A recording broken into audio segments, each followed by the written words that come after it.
Bonjour chers amis téléspectateurs et bienvenue sur notre émission Sans Tabou. Sans Tabou est une émission qui traite des questions qui minent la société et comme son nom l'indique, c'est zéro tabou. Aujourd'hui, nous allons parler de la sexualité précoce chez les jeunes. Vous n'êtes pas sans savoir que l'entrée dans la vie sexuelle active est une étape très importante pour les jeunes, mais c'est aussi difficile pour la plupart de ceux qui s'y adonnent très tôt. Nous avons avec nous ce matin Rachidatou Akougbe, activiste des droits sur la santé sexuelle reproductive au Bénin. Bonjour Akougbe Rachidat. Oui, bonjour madame l'animatrice. Vous allez bien, j'espère. Oui, ça va très bien. D'accord. La sexualité précoce chez les jeunes. Dites-nous, quel est l'âge idéal pour pouvoir entrer dans la vie sexuelle active? D'abord, je voudrais commencer par définir ce qu'est la sexualité précoce. C'est le fait de s'adonner très tôt au rapport sexuel. Et donc, pour parler de l'âge idéal pour aller au sexe, on peut dire qu'en République du Bénin ou en Afrique en général, c'est minimum 16 ans. L'âge idéal, c'est 16 ans. Mais il faudrait aussi rappeler qu'en tant que jeune, il faut se sentir véritablement prêt avant d'aller au sexe, bien que l'âge idéal soit 16 ans. Merci. Si on devait parler des causes liées à la découverte précoce de la sexualité. Alors, en ce qui concerne les causes de la découverte précoce de la sexualité chez les jeunes, nous pouvons déjà énumérer l'absence du dialogue enfant-parent.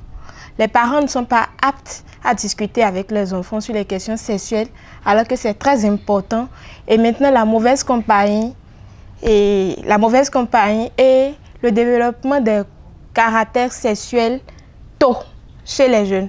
Une fille qui déjà à 8 ans ou à 9 ans a déjà ses menstrues peut penser déjà qu'elle est une femme et qu'elle peut déjà aller au sexe. Un jeune homme de 12 ans ou plus qui déjà commence à pousser les babes et commence à avoir une érection, pense déjà qu'il est prêt pour aller au sexe. Donc ce sont ces facteurs-là qui amènent la plupart des jeunes à aller très tôt à la sexualité. Et aussi, il y a une chose aujourd'hui, le numérique. Avec les médias, il y a la diffusion de contenu pas très sain, de contenu qui encourage les jeunes à aller à la découverte de la sexualité, où les questions liées au rapport sexuel ne sont plus du tout cachées. Même déjà sur les dessins animés, on remarque facilement des contenus à caractère sexuel, ce qui n'encourage pas du tout les enfants. C'est ce que je peux citer. Et ces jeunes qui s'y adonnent très tôt, quels sont les dangers que ces jeunes-là courent? Évidemment, lorsque nous parlons de précocité, c'est que ça doit avoir des conséquences sur la vie des jeunes. D'abord, les grossesses non désirées, c'est clair. Et les grossesses précoces aussi, parce qu'ils sont jeunes, ils n'ont pas encore une notion de responsabilité et ils ne savent même pas, pour la plupart du temps, utiliser le préservatif. Donc, il y a le risque des infections sexuellement transmissibles ajoutées aux grossesses non désirées. Et le plus souvent en milieu scolaire, c'est l'abandon des classes. Ou quand il n'y a pas l'abandon des classes, il y a aussi la perte du goût d'étudier. On a plus souvent envie d'étudier et ça mène même au banditisme parce qu'ils fréquentent des jeunes des quartiers. Et une jeune fille qui découvre tôt le sexe commence par fréquenter un menuisier ou je ne sais qui, en tout cas un jeune de bidonville dans le quartier et il perd le goût des études. À part ça, j'ai parlé déjà des infections sexuellement transmissibles, la perte d'envie d'étudier et l'échec scolaire, l'échec en milieu scolaire, voilà. Dans cela, il y a une responsabilité qui incombe aux parents. Nous avons énuméré comme première cause de la sexualité précoce l'absence de dialogue enfant-parent. Donc la responsabilité des parents, c'est de discuter surtout des questions sexuelles avec les enfants. Et vous allez peut-être me dire que ce sera assez difficile pour les parents, mais aujourd'hui, il y a plusieurs guides qui facilitent le dialogue enfant-parent sur la sexualité. Dès que votre fille commence à grandir, ou surtout la fille, parce qu'il faut surtout éduquer la fille. La fille commence pas à grandir. L'entretenir sur les thèmes de l'hygiène menstruelle, par exemple, facilite déjà la discussion aux parents pour aborder les questions de sexualité. Donc, les parents ont un très grand rôle et il y a une sorte de démission parentale qui se constate de nos jours. Les parents ne sont pas souvent à la maison et ne suivent pas les enfants. Donc, il faut un suivi dans l'éducation des enfants. Seuls les parents ne sont pas également concernés. Il y a les directeurs d'école ou les responsables administratifs dans les écoles qui ont eux aussi un grand rôle à travers les contenus à exposer aux enfants. Dans le cours de SVT, par exemple, les professeurs ont tendance à plus parler de la constitution de l'organe, des organes reproducteurs. Alors qu'en matière de santé sexuelle, il faut déjà commencer par apprendre à l'enfant que c'est normal les besoins ressentis dès qu'il commence pas à grandir. Quand il commence pas à ressentir l'envie de faire l'amour, c'est une chose très normale. Il faut déjà commencer par expliquer ça à l'enfant. Maintenant, puisqu'il est très jeune, il n'est pas encore responsable pour aller au CES. Et lorsqu'on lui explique les conséquences de son acte, quand il serait parti et à l'acte sexuel très tôt, bien sûr, il est déjà averti sur ces conséquences-là. Et plus on est averti sur les conséquences de quelque chose, c'est mieux de les affronter. Donc, tous avons une responsabilité. Que nous soyons parents même ou pas, dans un entourage immédiat, on a le droit de discuter de la sexualité avec les enfants, de partager les bonnes pratiques sexuelles avec les enfants. Et vous êtes activiste sur la santé sexuelle reproductive au Bénin. Déjà, quelles précautions il faut prendre à cet âge-là, ou bien de quelle manière il faut discuter avec ces enfants-là? Comme je le disais tantôt, déjà, il faut commencer par normaliser l'envie sexuelle chez un jeune. Qu'il soit adolescent ou pas, il faut déjà commencer par normaliser l'envie sexuelle. Maintenant, après la normalisation de l'envie sexuelle, il faudrait lui donner les conséquences qu'il court en allant très tôt à une sexualité. Et après cela, être un ami avec son enfant. C'est vrai, c'est difficile, mais développer une amitié avec les enfants permet de connaître leur orientation, de connaître leur pensée sur la sexualité d'eux, et maintenant d'être en mesure d'affronter ces réflexions de l'enfant et de lui donner les informations nécessaires.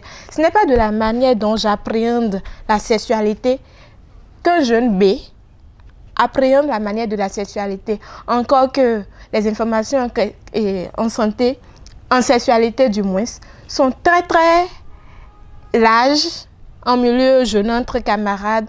Il faudrait vraiment discuter avec les enfants, les informer sur les bonnes pratiques sexuelles. Et nous, en tant qu'activistes, on ne juge souvent pas un jeune pour avoir découvert très tôt la sexualité, parce que c'est le jugement qui amène les jeunes à être renfermés et ils ne sont plus prêts à discuter avec une personne un peu plus âgée. Donc les parents ont l'obligation aussi de ne pas être des jugeurs. Ils ne doivent pas juger les enfants, juste les écouter, les orienter. C'est assez difficile, mais lorsqu'on essaie de trouver le juste milieu, c'est très facile d'y arriver. Dans ce contexte, allons-nous faire allusion aux méthodes contraceptives? Ah oui, je crois que j'ai oublié un volet de votre question, c'est pourquoi vous revenez. Que vous soyez adolescent ou jeune, lorsqu'on voudrait aller au CES, il y a plusieurs moyens. Et le moyen le plus sûr, le plus efficace, qui nous protège en même temps des infections sexuellement transmissibles et des grossesses précoces ou non désirées, c'est le préservatif.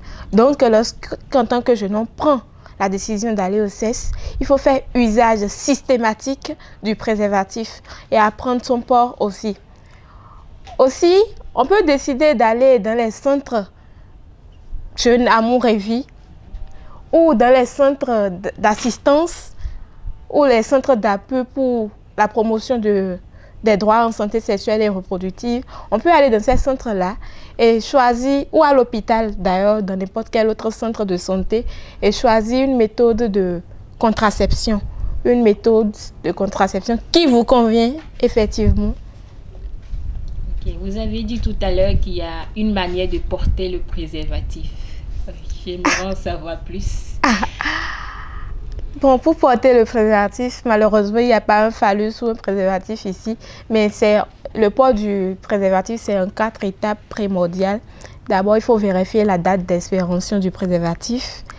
Ensuite, vérifier si ce n'est pas percé ou pas. Et lorsqu'on ouvre le préservatif, il faut veiller à ce que l'ongle ou un objet tranchant ne déchire pas cela. Et pour dérouler, je ne sais pas trop comment expliquer. Il faut pincer le bout, mettre à l'envers d'abord ou souffler le vent pour vérifier si ce n'est pas effectivement pincé et pincer le bout avant de dérouler maintenant sur le gland. C'est également une étape très importante. Nous tendons là vers la fin de notre émission.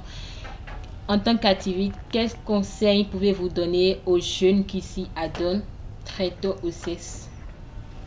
Alors, chers amis jeunes, je crois que la sexualité, aller au sexe, c'est normal. Mais, comme on le dit, plus tard, plus sûr.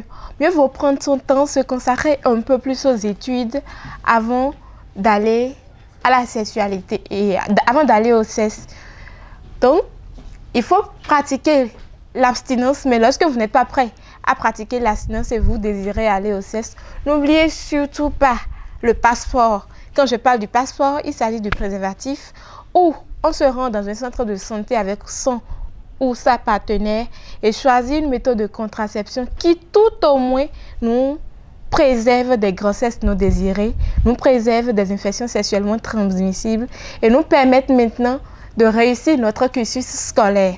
Et voilà, chers amis téléspectateurs, nous sommes à la fin de notre émission Sans Tabou. Nous remercions Akoubé Rachidatou et l'équipe technique, sans oublier chez Ozias, qui est un cadre très agréable qui nous a accueillis pour notre émission. Et à bientôt.